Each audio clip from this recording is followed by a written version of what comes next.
Shalom. Selamat pagi jemaat Tuhan. Berjumpa kembali dalam doa pagi online. Kasih-Mu tiada duanya. Belum pernah ada kasih di dunia sanggup menerima diriku apa adanya selain kasih-Mu, Yesus.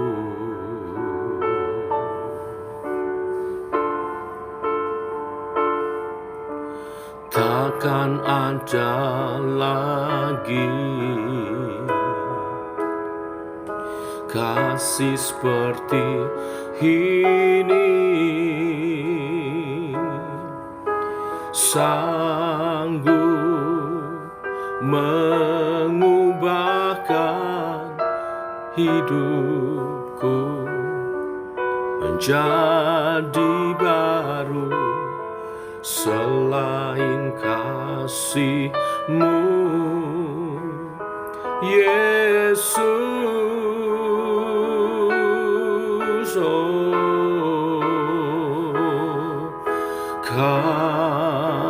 ku kagumi dalam hati, kasih-Mu tiada duanya. Sampai kini ku akui kasih-Mu tiada duanya.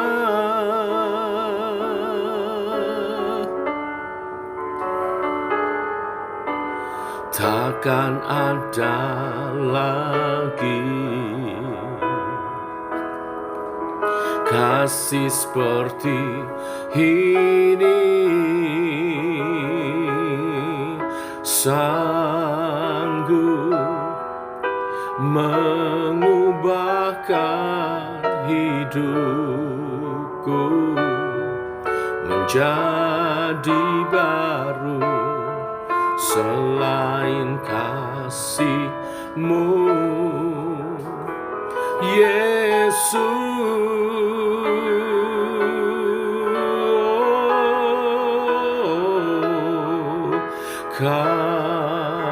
ku kagumi dalam hati, kasih-Mu tiada duanya. Sampai kini ku akui kasih-Mu tiada duanya.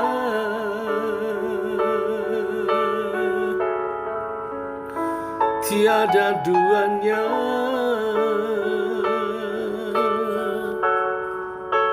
tiada duanya.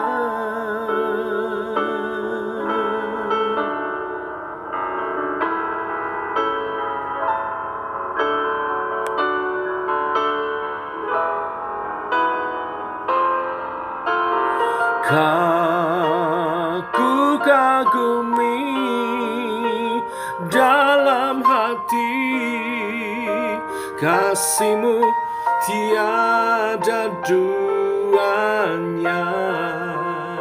Sampai kini ku akui kasih-Mu tiada duanya.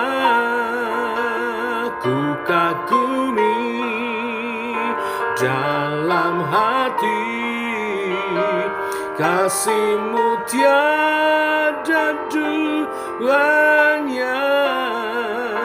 Sampai kini ku akui Kasih-Mu tiada duanya. Oh, tiada duanya.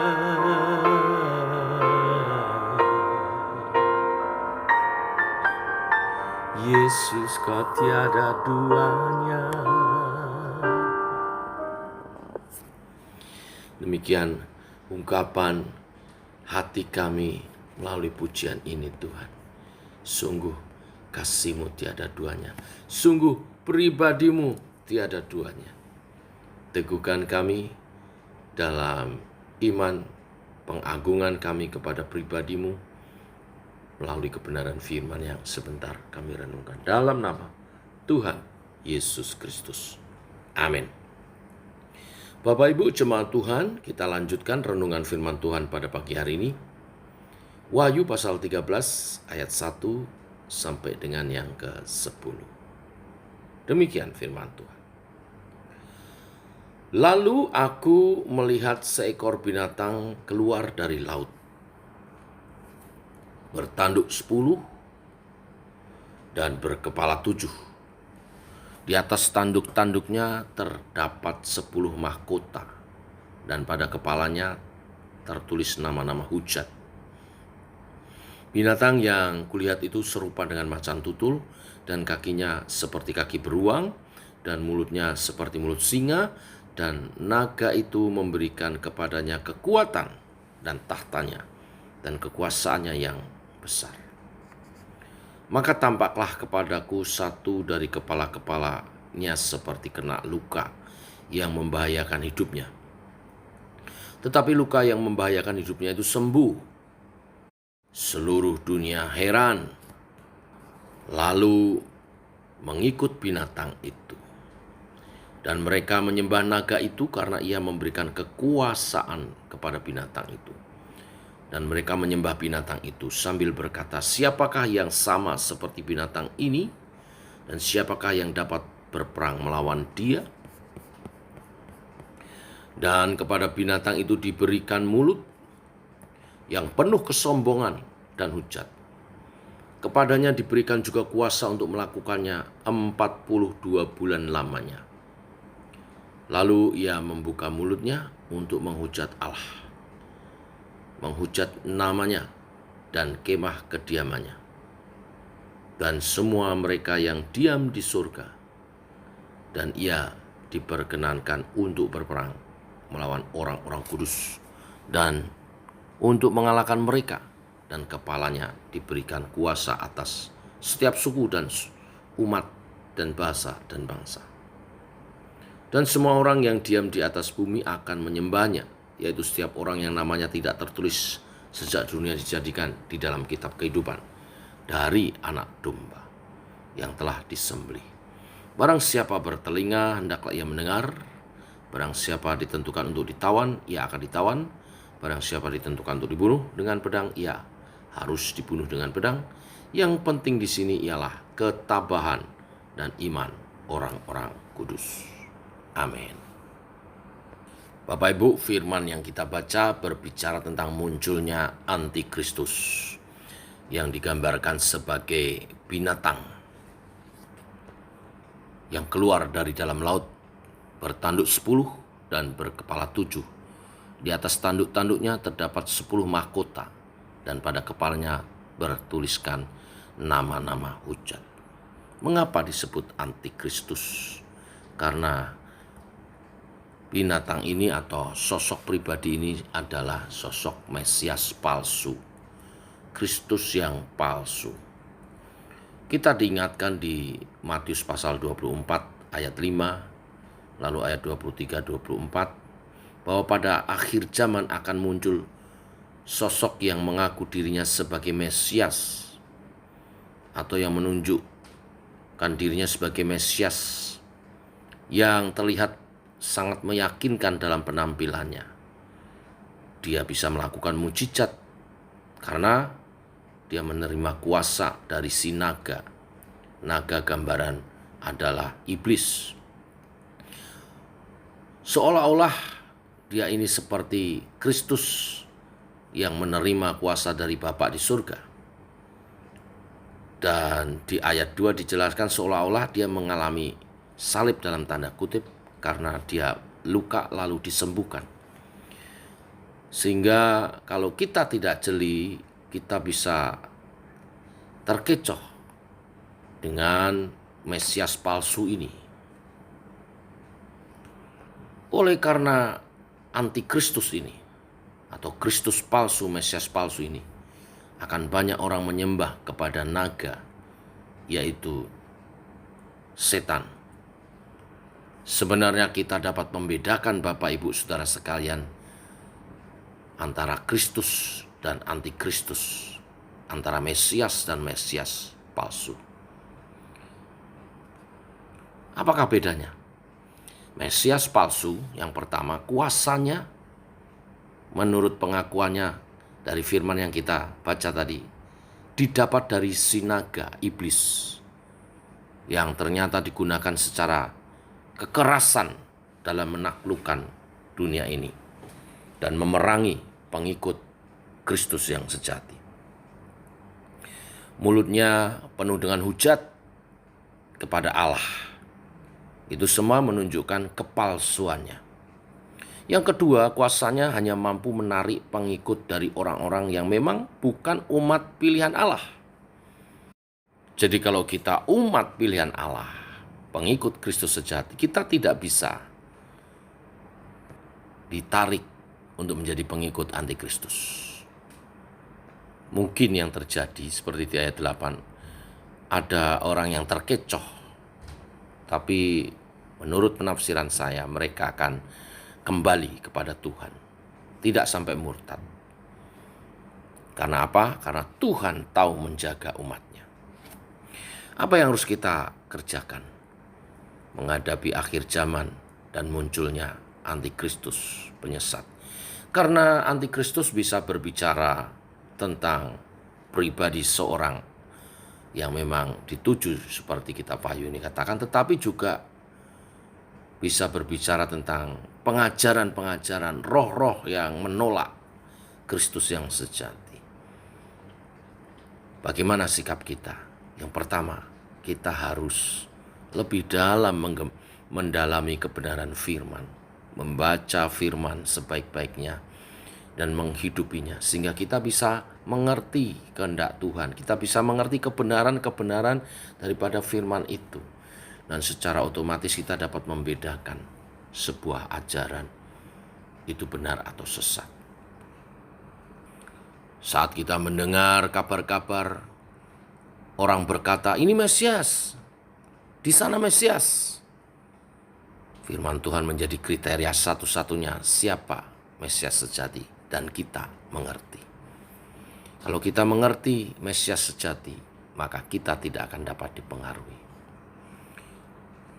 Dan yang kedua, kita harus terus memberitakan Injil kepada setiap orang, karena kita adalah pengikut Mesias sejati, Yesus Kristus, Tuhan. Sampai seluruh bumi mengenal Tuhan baru digenapi kesudahnya. Tuhan memberkati kita semua.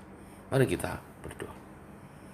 Bapa dalam surga, dalam nama Tuhan Yesus, kami datang kepadamu di pagi hari ini, hari yang baru, rahmat-Mu Engkau limpahkan.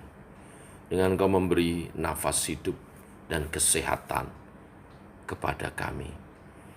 Ini artinya satu hari lagi Engkau memberi kesempatan kami memuliakan Tuhan.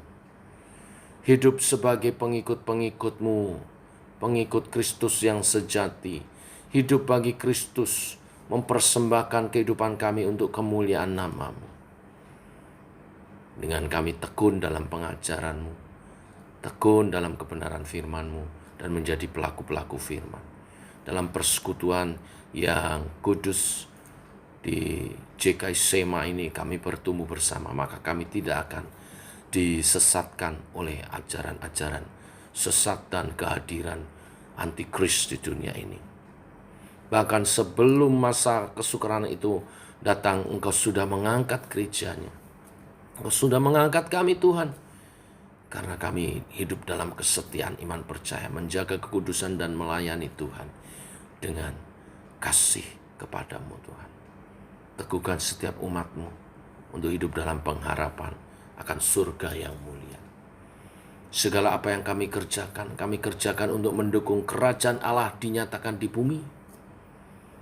Maka Engkau menolong kami, memahami hak kepemilikan kami. Kami hanya pengelola untuk pekerjaan Tuhan dinyatakan melalui kami. Maka segala berkat yang Kau limpahkan, kami kelola dengan baik dan penuh tanggung jawab untuk kemuliaan nama Tuhan. Untuk kerajaan Allah makin dinyatakan. Berkati gerejamu, berkati para pengurus yang Kau percaya dalam pengurapan Tuhan. Mengelola jemaat Tuhan, mempersiapkan mereka sebagai umat yang kudus, yang berkenan kepada Tuhan, yang mempersembahkan hidupnya sebagai persembahan yang kudus, yang berkenan, yang sejati. Berkati setiap pengurusmu supaya menjadi teladan iman, secara khusus hamba-Mu untuk menangkap visi Tuhan dan bersama-sama dengan umat-Mu melangkah dalam visi-Mu ini Tuhan. Untuk kami jadi berkat di bumi seperti di surga. Demikian di setiap lingkungan kami, kemuliaan Tuhan dinyatakan. Karena umat Tuhan hidup dalam kebenaran-kebenaran kerajaan Allah. Yesus Kristus, Tuhan kami. Terima kasih Tuhan untuk hari yang baru. Kami mau menjalani hidup hari ini, melangkah dalam iman percaya kepadamu. Tak lupa kami bawa dalam doa persiapan ibadah hari Minggu, di mana esok hamba-Mu akan melayani. Pagi akan menyampaikan firman Tuhan Ibu Pendeta Tasina, dan siang hamba-Mu Pendeta Didi. Tuhan urapi persiapannya, menyampaikan isi hati Tuhan. Umat-Mu memperoleh suluh dan terang bagi jalannya, berjalan dalam rancangan-rancangan Tuhan, rancangan damai sejahtera, kemuliaan hidup dalam Kristus. Setiap jemaat yang hadir Tuhan, lawat yang sakit disembuhkan, ada kekuatan baru, ada pertolongan dan tuntunan Tuhan. Dan iman kami bertumbuh, kami bersekutu, bertemu pribadi lepas pribadi bersama dengan Tuhan Yesus. Allah Roh Kudus pimpin setiap persiapan. Allah Roh Kudus beri kesehatan semuanya, hikmat, pertolongan. Nama-Mu dimuliakan. Terima kasih Tuhan, kami menjalani hari ini dalam rahmat Tuhan. Dalam nama Yesus kami berdoa, kami bersyukur. Amin. Demikian saudara, doa pagi kita. Selamat pagi, selamat berjalan bersama dengan Tuhan. Tetap sehat, tetap semangat. Shalom.